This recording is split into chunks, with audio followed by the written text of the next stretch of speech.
Tell us you're a Nigerian without saying a word. Energy security is one of the most pressing issues for many developing countries like Nigeria. And if there's going to be any meaningful progress, addressing our energy issues is non-negotiable. I need to see light for my house. Make them do something. Band A is expensive. I literally have to turn off all my appliances just to reduce costs. We need light. Introducing the Energy Outlook, your go-to show for everything energy. Every week, we will bring you the latest insights, innovation, and in-depth analysis of Nigeria's energy sector. From policy discussions to regulatory insights, we will analyze the key decisions influencing growth and sustainability in the energy sector. We'll bring you the human stories behind the headlines, giving you a personal perspective on the broader energy challenges. Join me every Friday at 6 p.m. for the Energy Outlook, your guide to the future of energy, where energy means business.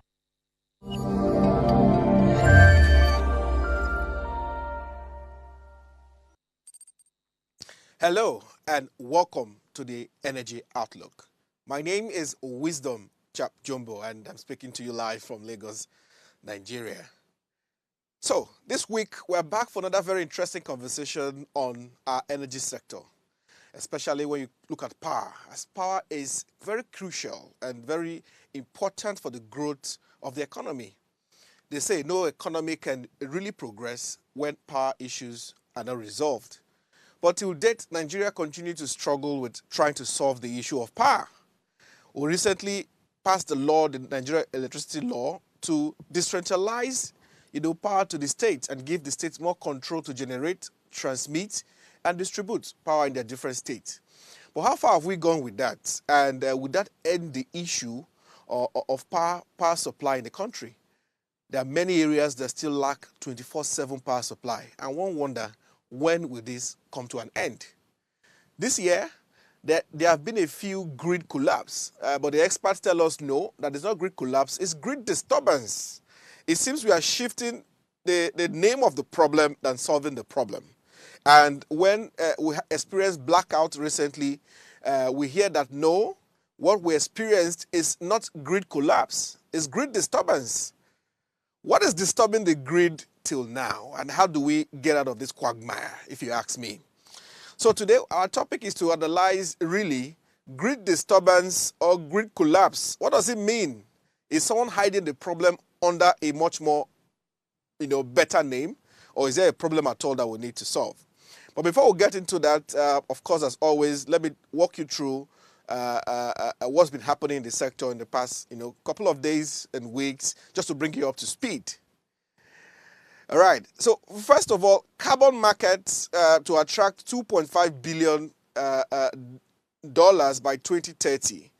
President Tinubu has launched Nigeria's carbon market activation policy, expected to unlock up to $2.5 billion in investment through high integrity carbon credits by 2030. This moves aims to position Nigeria as Africa's climate finance hub, promoting sustainable development while attracting global capital.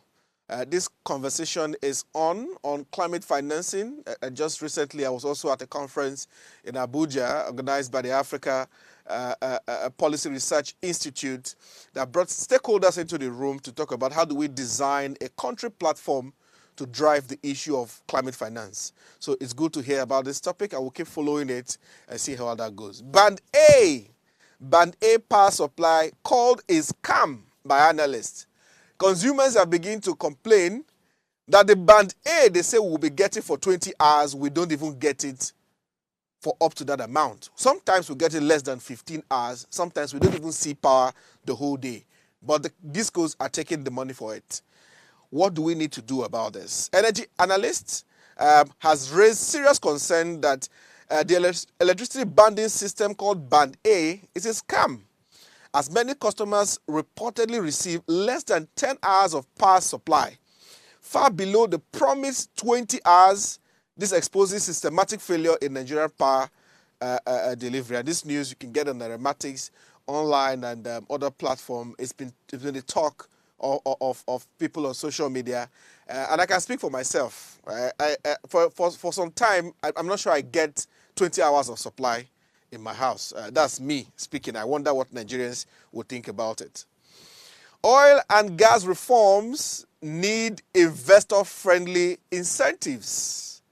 Oil and gas reforms need investor-friendly incentives. And experts have said Nigeria oil and gas reforms will fall short unless backed by targeted incentives, foreign exchange stability, and infrastructure investment. There is a growing call for clarity and consistency in government policy to attract local and foreign capital.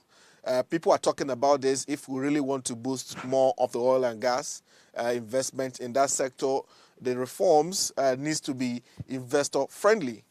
And soon we'll be getting someone, especially from the presidency, to come speak to us about some of these policies and how we indeed, can make it more friendly for investors. FG to add 4,000 megawatts to national grid by 2026. It's next year, it's not it's not in 5 years' time. The federal government plans to increase the power grid capacity by 4,000 megawatts by the end of 2026. This bold target will involve reputable engineering, procurement, and construction firms to overhaul transmission and distribution networks, aiming for long-term energy stability. You can catch this news on the Cable NG, as of course it's on every newspaper. If you want to catch it, FG to add 4,000 megawatts to the national grid. How do they plan to do this? We've gone past that stage where we just throw headlines. I think we need to see more to indeed happen. NNPC eyes $30 billion investment to boost production. The NNPC Group CEO has outlined a vision to attract $30 billion in investment and reach 3 million barrels per day in oil production by 2030.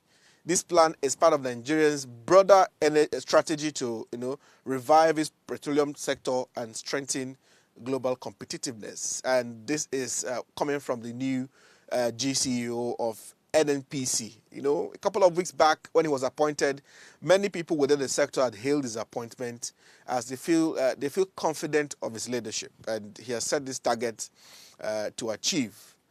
Now, still on the same news, the NNPC MD fires 3 MDs of the refineries in Port Harcourt, Warri, and Kaduna. Sources have revealed that the MD, Ojulare, has fired the managing directors of 3 NNPC-owned refineries in an effort to stop ongoing value erosion. This action aims to rejuvenate Nigeria's refining capacity and improve its overall energy production. For me, I think when you change leadership as a company, sometimes you bring fresh minds and fresh ideas into this. I want to believe that's a move from the GCEO. As we hear that he has fired these 3 MDs for the refineries. We hope that we'll bring fresh minds to lead these refineries and see where we can, if he needs to achieve his target in oil production in the next couple of years, fresh leadership is needed. Finally, before we get to the conversation for today, Bolt, the hailing app, launches EV tricycles in Lagos. Bolt has unveiled electric tricycles in Lagos, a move that could offer a sustainable transport solution while reducing carbon emissions across the city. This move marks a significant step towards integrating electric vehicles into Nigeria's transportation infrastructure. I think it's a good move by Bolt. How do we do this? Do we book this through the app? Do we book this? If I can book a keke and get to where I'm going, it's good. It's innovation. That's where we want to go. All right, everyone. That's our news on the round happening in the sector. Feel free to also send us news in case you have something popping up in your space within the energy sector. You can find me on social media, and you can share with me, and we'll make sure we'll talk about it in the next episode. All right, so let's get into the conversation for today. We'll go on a quick break. And when we come back, my guest is ready. It's one of those major experts within the sector you want to hear speak on the issue of power. As you can see, customers have raised the issue of Band A. They get only 10 hours, not even 20 hours. And they've called it a scam. And many are worried because we've had a couple of grid disturbances. And they say They don't understand what is happening with the disco. So we want to break this down into a few conversations, and we'll also discuss Aso Rock is going solar. If Oga President goes solar, what happens to me? Don't move. We'll be right back. We'll get to the conversation for today.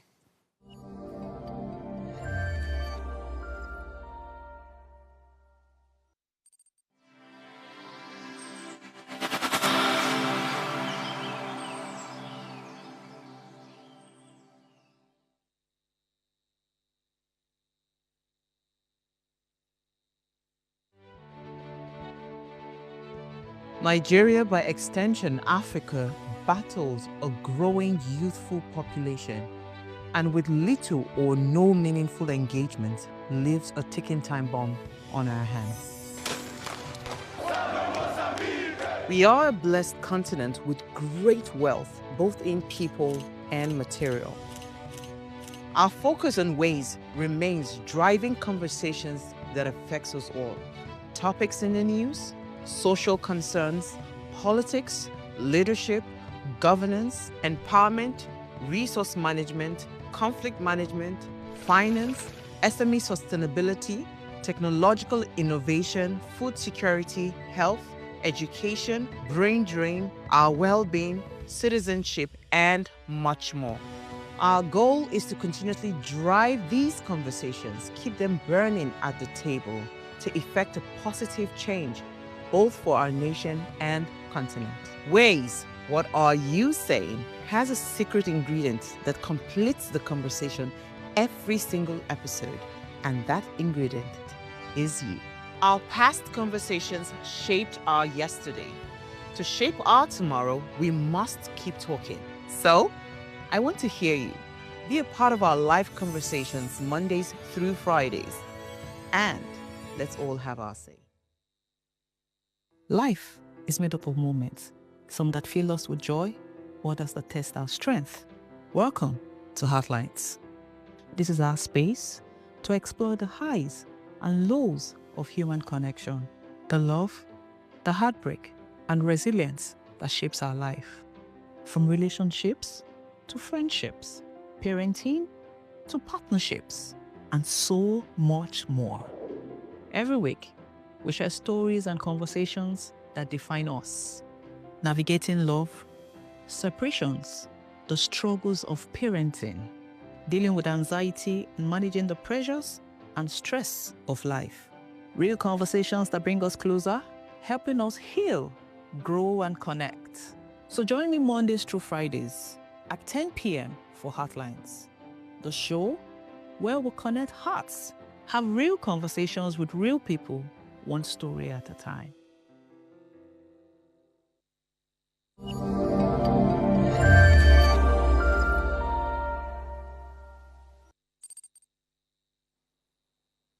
Welcome back, and thank you for staying with us. This is the Energy Outlook Live. So we are discussing this week, something very important, and I'll bring my guest up in a bit. Aso Rock has gone or is planning to go on solar, and that has raised many controversies or many conversations on one, the cost of the project, and many more. Okay, I'll bring in my guest so that I can get into the conversation, of course, and hear more from him.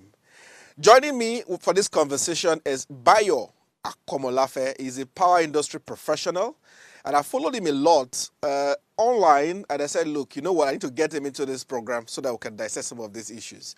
Bayode, welcome to the show. Thank you for having me, Wisdom. Fantastic. I'm sure you must have heard what I shared earlier. We'll start from that point. And I know you shared your thoughts on a very long piece on LinkedIn, and where you try to analyze Aso Rock going on solar. What are your thoughts now? If I want to ask you to really buttress, should we be worried if Aso Rock goes on solar? Because the special advisor to the president on media and publicity has likened that project to what White House in America has, and said, look, it's no big deal if the presidency wants to go on solar. What are your thoughts, Bayode? My thought is it's not a bad thing if Aso Rock goes on solar. But one of the things that I think is happening is there is no clarity on the goals of that idea. I still call it an idea. I don't think it has morphed into a project yet. My question to the presidency, the people who are muting this idea, is what is the main goal of going solar? And that is what can provide detailed response. With that, we can provide detailed response to, okay, what is the goal? Because the goal there can be many reasons. But in any way we look at it, I don't think that project, the way it's been projected, the way it's been presented, I don't think it's justified, based on many reasons. And if you want me to speak to that, I'm going to speak to that, because there are many reasons why an entity, the Aso Rock Villa might want to go to solar. Is it because of reliability? Are they having reliability issue with supply of electricity? I don't think so. If there is reliability problem at Aso Rock, we will all hear about it. I'm so sure that there is supply of electricity from the grid to the Aso Rock through Abuja Electricity Distribution Company. And I'm so sure there is a captive power, maybe like a couple of diesel generator or gas power generator that is powering the villa. Between those two supplies, I'm sure that between those two sources of supply, I'm sure that there's no issue of reliability issue or capacity issue with supply of electricity to the villa. So the question now begs, why are we going into this project? Why does the presidency or Aso Rock Villa want to spend $10 billion, as pronounced by the statement, want to spend 10 billion naira, sorry, on a solar project that seems not justified? And Okay. I say not justified again because of many reasons. Number one, if we're looking at it from a reliability standpoint, it's not justified because there are other sources that is already supplying the villa with electricity reliably. If we look at it from a position of a socio-psychological standpoint, I don't think it's the right time. There's economic hardship in the country. People are looking up to government to lead the way, through this hardship, through this hard time. But here we want to spend 10 billion naira on a project that seems just not at the right time.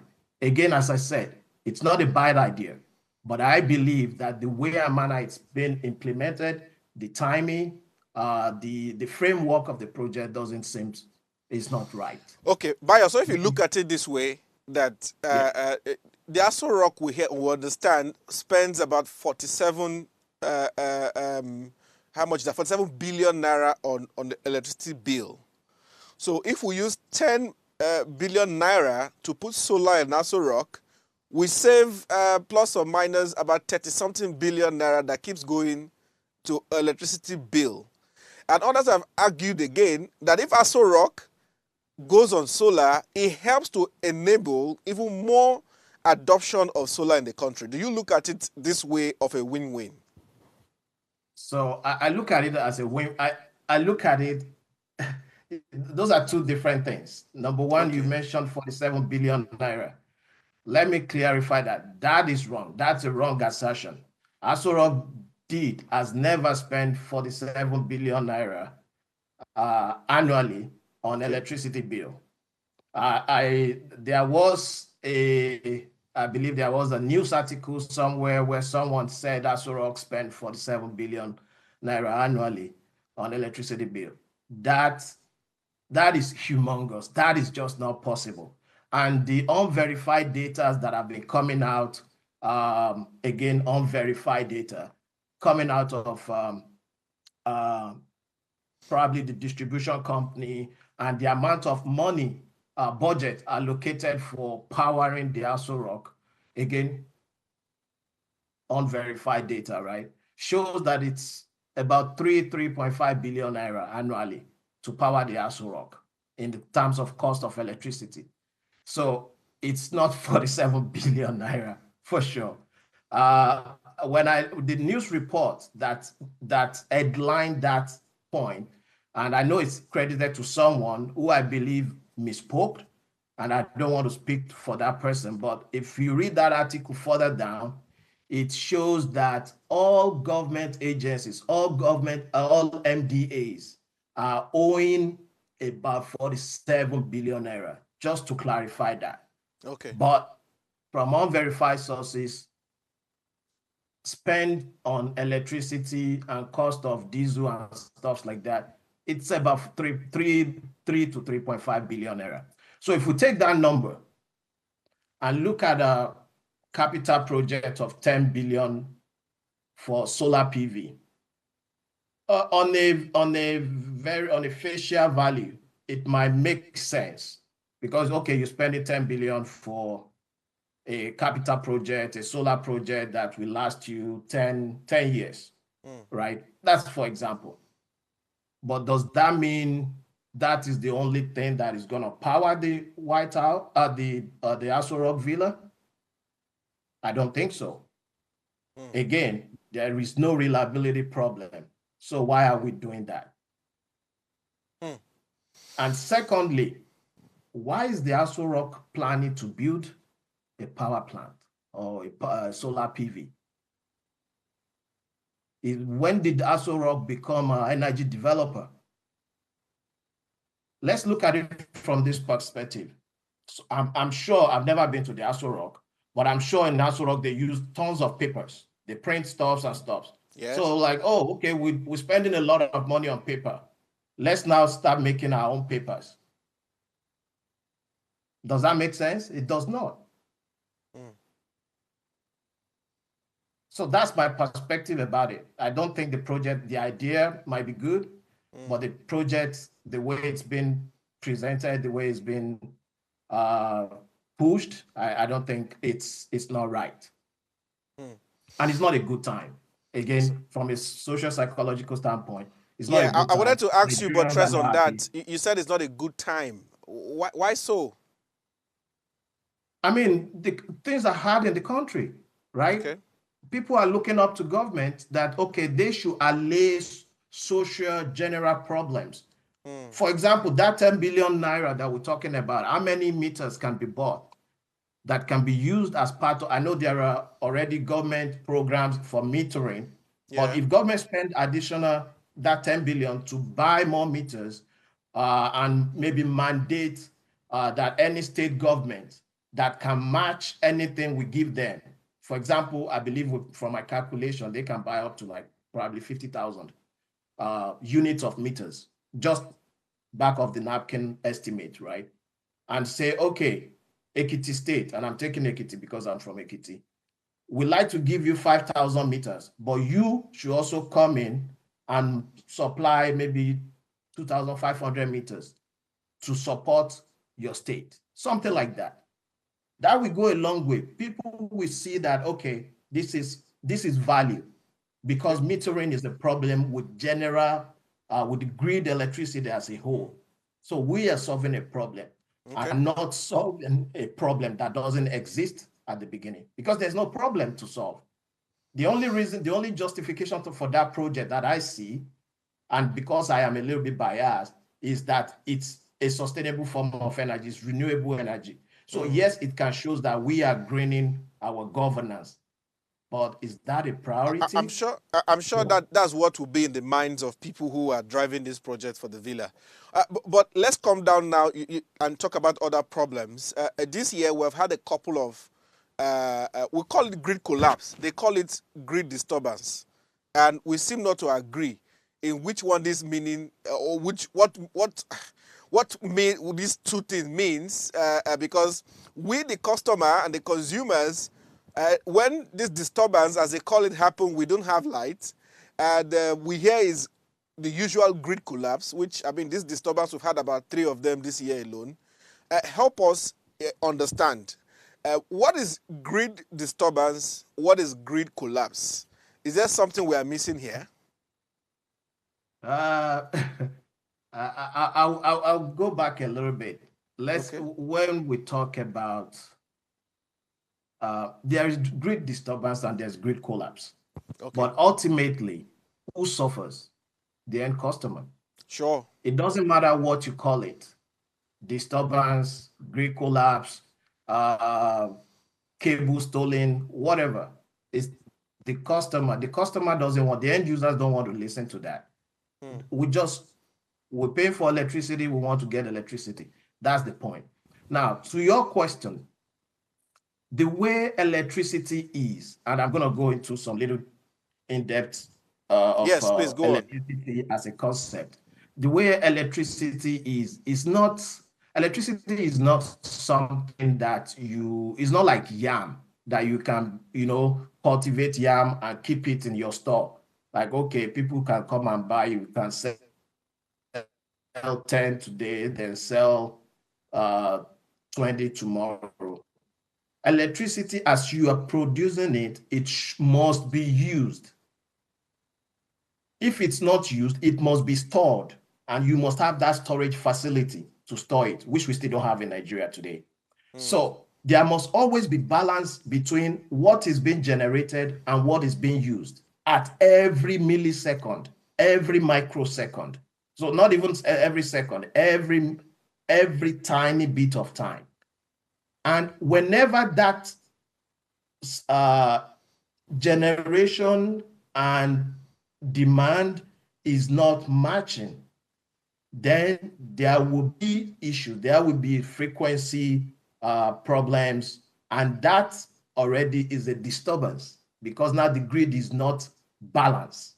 Okay. I'm sure a lot of people have heard about that, grid balance. Whenever the grid is not balanced, then there is a disturbance. Okay. And if that disturbance keep going, gets to a certain threshold, the disturbance will keep growing, right? And when it gets to a certain threshold, and the system is feeling that, things are this, there's danger coming, I can't take this anymore. Again, if we go into parameters of, load, frequency, voltage, when the system sees that it cannot go anymore, and that's the way the system is configured. It's a fail-safe system. It's going to cut itself so that it will not damage itself. So the best thing is, let me get myself out of this system, save myself, and that is when the collapse, that's when the disturbances start aggravating. Okay. And when the old system cannot take it anymore, the old system fall apart, and that is when it collapses. For people that work in industrial setting, it's something, when we talk about safety, it's something like when there is a sort of accident, right? Or maybe an incident, we call it near miss. Yeah. It happened, but no one got hurt. But when it happened, when someone got hurt, that's a problem. So that's the same thing between grid disturbance and grid collapse.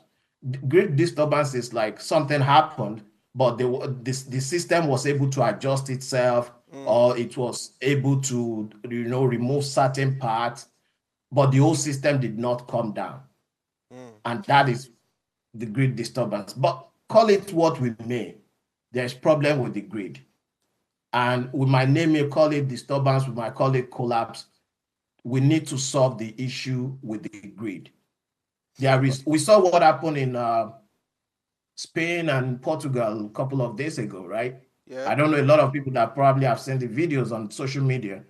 When there is lack of electricity in any society, it turns to chaos. And that was what happened. If you see the videos that were coming out of Spain and Portugal, it's chaos. It's just like, it seems as if in Nigeria, we are used to it and we know how to manage ourselves without electricity, which is quite unfortunate. So if I may come in here now, for as long as we know, the issue of blackout has been persistent for us as Nigerians. But the bigger question is, how do we break free from it? We know in 2023, President Tinubu signed the Nigeria Electricity Act into law that has given states the power to generate, distribute, and transmit in their different states. I think as at recent, about 12 states have been able to set up their market and take full control. But the issue of blackout continues, which from time to time we have this grid issue, collapse or disturbance, and we seem to struggle on how to solve that. How do we break free? I know you've done a lot of research and worked around this for a while. I don't know if you want to share. What would be the absolute solution to break free? The solution to electricity problem in Nigeria, I mean, the problem of electricity in Nigeria are multidimensional. We know it. We've talked about it. People have been talking about it. The problems have not changed. It's still the same problem, right? We don't have enough generation. Up to now, I think we're now maybe over 500 megawatts in generation, about maybe 125 thousand megawatt hours daily for a population of 200 million, which is pretty low. It puts us to, I think, about 160 kilowatt hour per capita annually, which is very low compared to to a global average of about 3,500. The solution to electricity and improvement will be gradual. Okay. We need to take that as Nigerians. It cannot be solved in one day. Personally, I believe that the signing of the Electricity Act of 2023 that gives state power, the authority to generate, transmit, and distribute, as you mentioned in the introduction, I think is a good one. However, one thing is to develop a policy. Another thing is to implement that policy from a social perspective and from a technical perspective, right?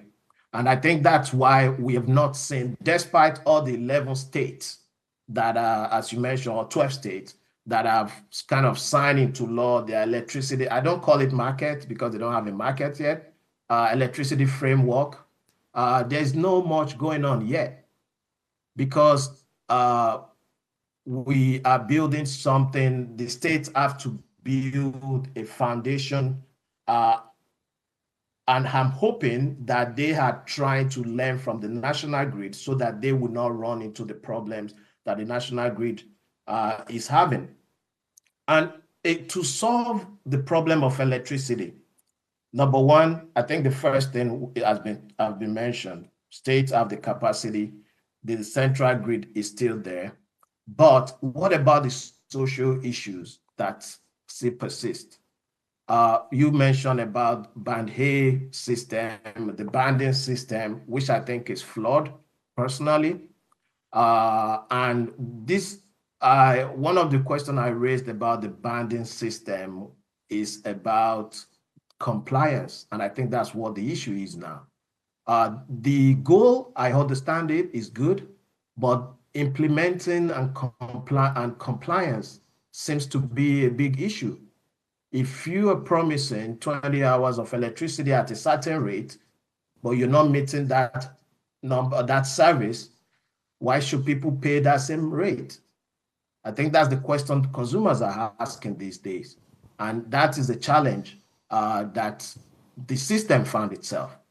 And that is why at the beginning, I kind of recommended a sort of incremental rate based on usage. So basically, if you're using very low, the first maybe 20 kilowatt hour per month, you pay very little. So with that, the people at the bottom of the pyramid, they can, if that's what they can afford, they can use that. If you need more, you pay more. As you go higher in your usage, then you pay more, And with that, the service is there, you pay as you use. That's that on the side. we still have the issue of metering. We still have the issue of people not paying. There's issue of losses. Apart from the technical losses, which is okay, it's normal to have technical losses. I think their global average is about 7%. But in Nigeria, if we aggregate all of the losses on the grid, I think it's the last report that I read from Nigeria Electricity Regulatory Commission, I think it's up to maybe 35, 36%, which is high. Very high. If there is no investor that will come and invest in a system that knows that 35% of its revenue will not be accounted for. Nobody does that kind of business, right? So the ability to narrow down that losses, it's one key area to solving electricity problem in Nigeria. Okay. Let me hold you there. A good place to hold on. We'll go on a quick break, and when we come back, I would like to know what are some of the quick fixes, to this issue. The banding system is flawed, as you said. What happens in Sena climes on the issue of power like Nigeria is? What can we replace the banding system with, or what can we do better with the banding system? But when we come back from this quick break, we'll take the conversation from that point.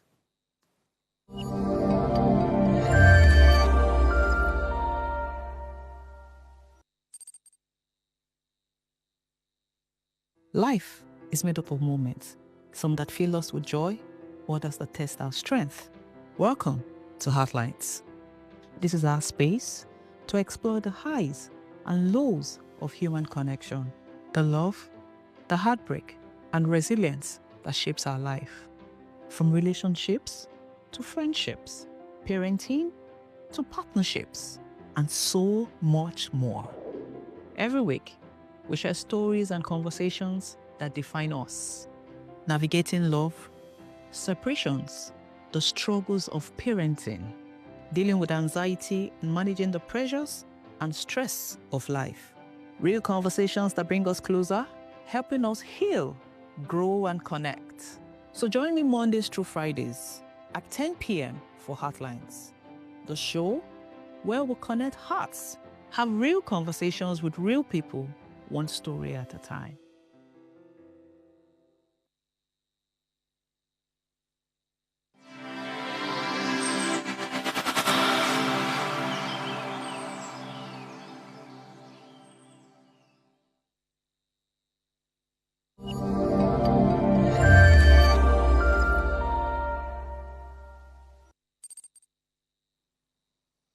All right, welcome back. This is the Energy Outlook Live. And I've been talking to Bayode Akomolafe, a power industry professional, and we're discussing grid collapses versus grid disturbance, what the difference are, and how do we get away from this issue, and what are some of the underlying problems we need to look at. But we're back now. Bayo, are you still with me? So yes, the next question I want to ask is, are there quick fixes? I mean, I follow your articles a lot, and in one of it, you had mentioned some quick fix to the issue of grid collapse. I don't know if you want to share with us, how do we get out of this at the end of the day, or is going to be an unending problem until 36 states in Nigeria are able to manage their power and have power policies and their own market or platform, as you have said. When will we get away from this issue? I want a situation where in a month, I can't remember when light went off. Will that, my dream, ever come to pass? I'm an optimist. So I would say yes. I'm hopeful, and I believe that will come to pass. Again, it's not gonna happen in 1 year. It's not gonna happen in 2 years. Of course. But in terms of quick fixes, I think one of the things that is happening, which I think we should explore better as a nation, is the mini grids, okay, captive power, embedded generation into our distribution systems, bring sources of generation closer to the people. And what does that mean? It means that with that, if sources of generation is closer to the people, number one, you may be able to bypass, in some cases, you may be able to bypass the transmission grid. Might be able to, with the embedded generation system, which I know it's an order. There's an order that backs that from a Nigerian Electricity Regulatory Commission. Investors can generate into the distribution network, and which is closer to the people, right? So we limit the risk of the transmission grid. That's number one. That's a good way to kind of boost generation. And I know there are a couple of projects like that have been happening. There was one that was already in Nigeria. Oh yes, there was one recently commissioned. I'm not going to name names, but one of the with Ikeja Distribution. There's an organization that tie into Ikeja Distribution Network that provided, I think maybe, I can't remember the capacity, maybe 800 kilowatt. And this is backed by NEC policies. These are all backed by NEC policies, yes. Okay.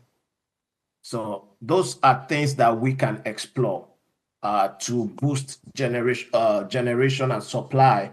Of course, it's not going to be over a wide area, but I mean, we can pick pockets of places to support that. Another thing is what the federal government is working on in terms of SCADA, which is the supervisory control and data acquisition system. If the government can, I know they're working on it. I know it's an ongoing project. If the government can deploy it as soon as possible, that will help the newly commissioned Nigeria Independent System Operator, NISO, to work more efficiently. And that will help with reducing grid collapses or grid disturbances or grid issue, whatever name we give it. Because now the system operator, in this case NISO, will have better visibility to what is happening on the grid. Because as it is today, system operation is more like blind. And I will say it here, I really commend the folks that are working in that system. I believe they have worked out their own, based on their experience and knowledge, they've worked out their own system of working within the system. But a SCADA system and grid automation system will go a long way, at least for us to be able to enjoy the little we have. Because today, the little we have, we don't even enjoy it. As of today, we all know that generation capacity is up to probably 13, 14 gigawatt, which is still low, but we're only getting 5 out of that 14. That means there's capacity, even with the generation capacity we have today, there's capacity, there's room for more to be transmitted and distributed to Nigerians if the system is working the way it's supposed to. So SCADA system, which is already ongoing, if they can, fast track that, get that going, that would be good. Of course, there's also the issue of social problem, and I think I mentioned that earlier. If late last year, there was a grid problem that kind of cut off a lot of the northern part of Nigeria because of a technical issue, right? However, the issue can be remedied if not because of social issue, insecurity, as mentioned. So there's insecurity issues in certain part of Nigeria that's causing problem with electricity. Yeah. So the problem with electricity is not just technical. There's social problem with it. So insecurity is one of them. With theft and vandalism happening everywhere. Exactly. So that's part of it. Let's call a spade a spade. If an electricity system is damaged, it needs money to fix it. Money that's supposed to go into other things, right? Let's be clear about that. Also, part of the social problem is how many people are bypassing electricity system? How many people are And that's a major engaged problem. in So the bypass, I think, is a electricity major theft? problem. Yeah. So that's a big challenge. Again, also, all I'm trying to say is that every part of the system has their own fault, one way or the other. There's also economic hardship in the country. Living wages are very low. I will say that live and direct. Purchasing power of Nigerians are low. Majority of Nigerians are low. That's correct. And how many people will carve out, I don't know, 20,000, 25,000, 30,000 naira out of their minimum wage to pay for electricity? They have mouths to feed, they have house rent to pay for, they have to fix, they fix that. Again, I'm not going into maybe the cost of electricity is high or low, but what I know is that compared to the purchasing power of Nigerians, I think it's so imbalanced. And that's a source of problem as well to the system. Now, I want to bring up the question of metering. You had mentioned it earlier before. In your view, why are we still having issue with metering?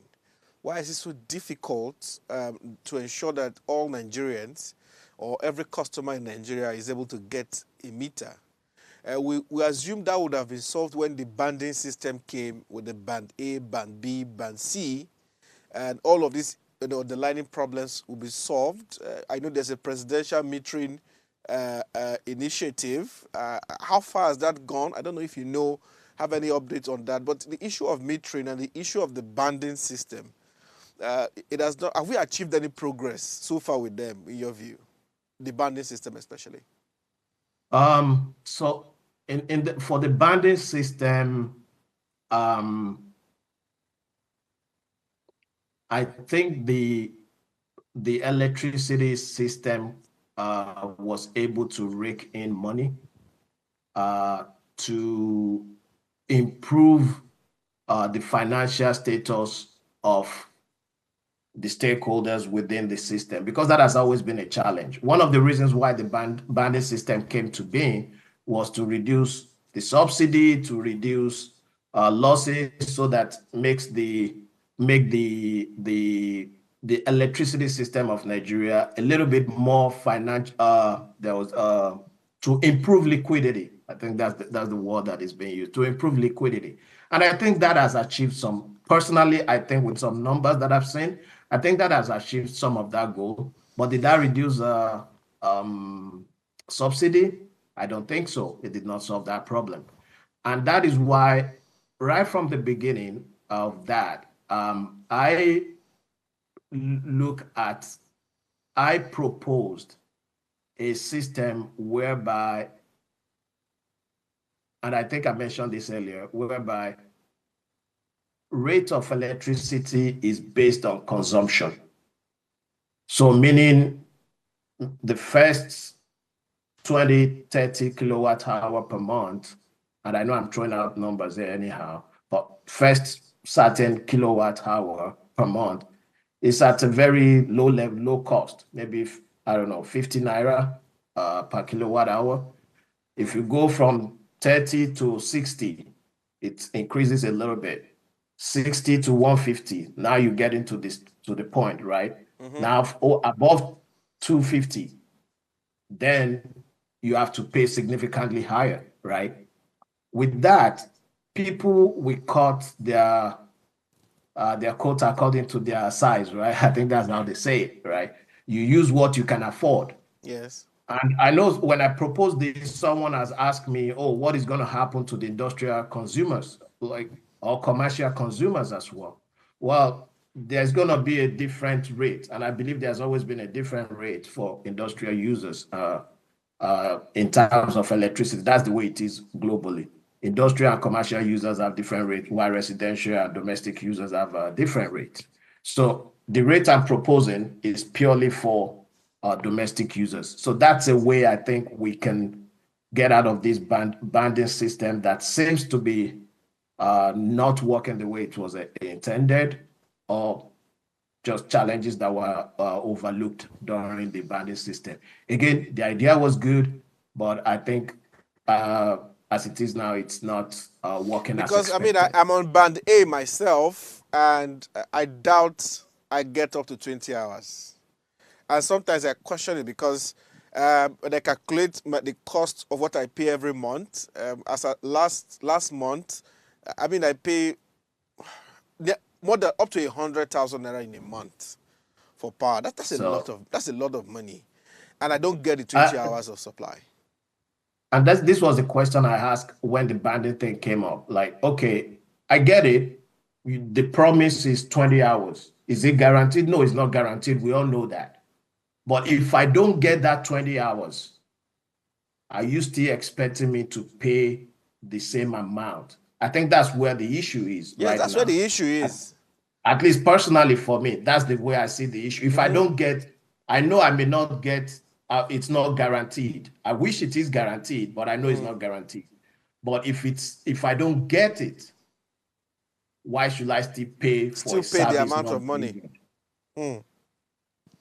And that is one of the reasons why when people start talking about cost reflective tariff, we should also be looking at service reflective tariff, right? So the tariffs must reflect the service that was given. So if the service is not given, if the service is not provided, then the tariff, there should be a separate tariff for a service not provided. And I believe there is provisions probably with complaining to reporting to Nigeria Electricity Regulatory Commission and so on and so forth.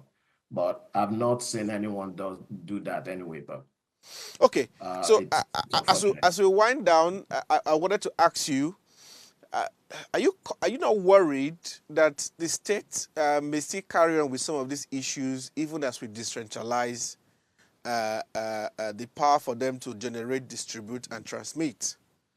I'm not sure we've seen how we can measure the success of this, state government driving this within their state.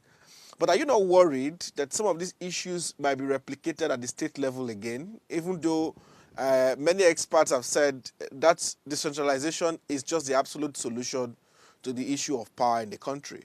But I'm worried we may have created 36 more problems across the states, and the same issues will continue at the state level. Band A that doesn't work, metering issue that is unsolved, and grid collapses and grid disturbances. Are you worried like I am? Deep down, I'm a little bit worried, but if the states followed the same playbook that the national electricity system have been following, yes, they will run into the same problem. They will definitely gonna get that 36 problem plus one, right? Maybe plus two. But I believe with some of the folks that I've been speaking to, the people that I've been interacting with, a lot of people understand the need to, I mean, you cannot be doing the same thing year in, year out and expect different results. So it's time for us to look inward with the state level and review processes and not just copy and paste. Each state is peculiar, right? I'll take my state, for example, Ekiti State. Ekiti State doesn't have gas line, right? So it would be absolutely ridiculous if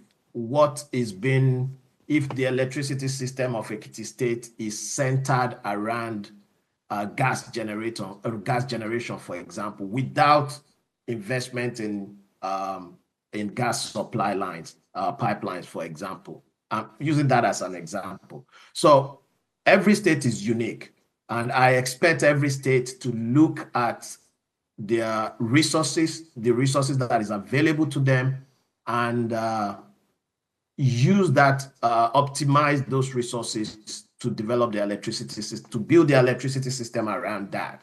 Maybe the economic situation, maybe economic development, maybe water bodies, and stuff like maybe solar irradiation, to build the electricity system. In terms of grid collapse, again, if states are completely tied and reliant on electricity supply from the grid 100%, yes, they will always be having that problem of grid collapse. But if they build redundancies, if they build automation system within their maybe network, whatever they build, distribution network or transmission network, mini grids, embedded generation, they will be able to build they can build redundancy into their system and can with that mitigate issues of grid collapses, for example. In terms of metering, I think state governments should, as a matter of urgency, start looking at how to support their subcos with metering ideas. I'm not saying that state government should give them meters. They can donate meters, which conditionally that the subcos will supply a certain amount. At the end of the day, the customers are going to pay for these meters, right? Okay. So meters are not free. So it's just the availability of it that needs to be catered for to make sure that the system works efficiently. All right.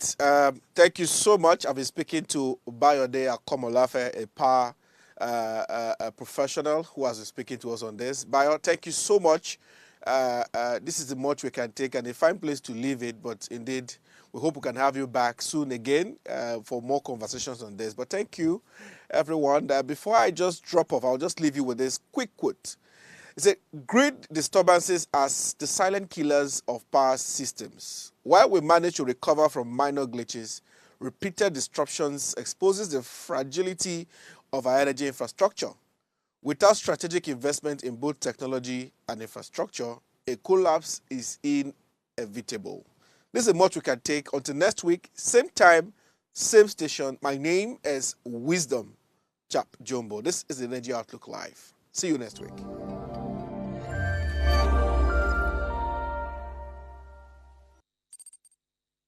Tell us you're a Nigerian without saying a word. Energy security is one of the most pressing issues for many developing countries like Nigeria. And if there's going to be any meaningful progress, addressing our energy issues is non-negotiable. I need to see light from my house. Make them do something. Band A is expensive. I literally have to turn off all my appliances just to reduce costs. We need light. Introducing the Energy Outlook, your go-to show for everything energy. Every week, we'll bring you the latest insights, innovation, and in-depth analysis of Nigeria energy sector. From policy discussions to regulatory insights, we will analyze the key decisions influencing growth and sustainability in the energy sector. We'll bring you the human stories behind the headlines, giving you a personal perspective on the broader energy challenges. Join me every Friday at 6 p.m. for the Energy Outlook, your guide to the future of energy, where energy means business.